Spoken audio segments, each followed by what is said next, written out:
Okay, so this is the starting position of a push-up. Hands underneath the shoulders, feet are fully extended. Flex the elbows at a 90 degree and come back up. Good. A way to regress this exercise is on the knees. Same thing, elbows are going to be bent to the 90 degree level and push right back up. Good. Way to progress this exercise, clapping between each push-up. Good. And clap. Good. Common mistakes we see is hyperextension of the hips and flexion of the hips. Make sure we correct those and we have a push-up. This is the squat. Instruct the client to have the feet shoulder width apart, bend at the hips, bend at the knees, and sit up, sit down, and back up. Regression, sit to stand. Bend at the hips, bend at the knees, sit, and come back up. Good. A progression would be single leg squat. This leg is going to stay up the entire time, bend at the hips, bend at the knees, and come back up. Good. Common mistakes, we see valgus of the knees. Make sure we push those knees out. We always see the chest is dropping, so make sure that the chest is always straight up when you do the movement. Perfect, and that's the squat. The next exercise we're going to be doing is called the rows using a resistance band. Instruct the client to stand shoulder width apart, slight bend up the knees, hold the resistance band and pull straight back, squeezing that shoulder blade, and slowly release. A way to regress this exercise, take a step closer, decreasing the resistance in the band. Same thing, go ahead and pull back, squeezing the shoulder blades.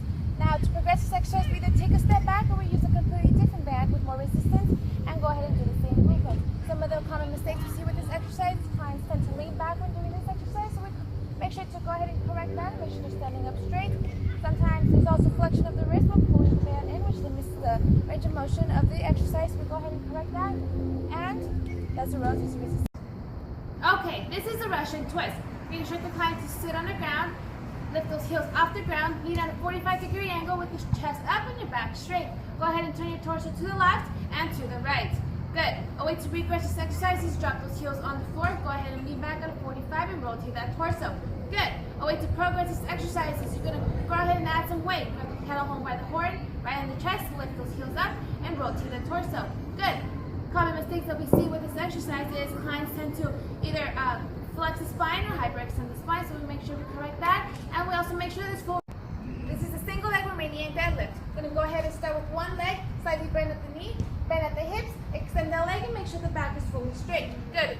A regression would be double leg RDL. Both knees are slightly bent, hips are flexed, back is straight, and you come right back up, squeezing those glutes. Great.